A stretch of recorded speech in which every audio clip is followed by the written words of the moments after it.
আসসালামু আলাইকুম রহমতুল্লাহি ওয়া বারাকাতুহু। প্রিয় দর্শক, আপনারা দেখতে পাচ্ছেন যে করঞ্জাপাড়া দারুল উলুম আশরাফিয়া মাদ্রাসার নুরানি বিভাগের জন্য একটি ঘর তোলা হচ্ছে।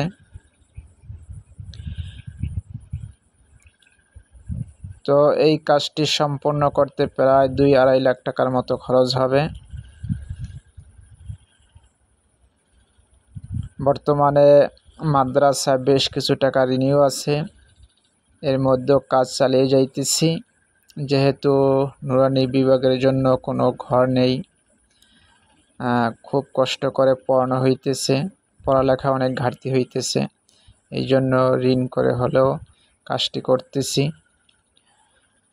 তো সকলের কাছে দোয়া চাই, আল্লাহ পাক রব্বুল আলামিন যেন কাজটি সম্পন্ন করার তৌফিক দিয়ে দেন এবং সমস্ত ঋণ পরিশোধ করার ব্যবস্থা করে দেন।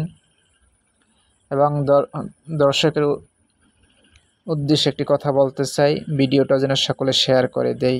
আল্লাহ হাফেজ।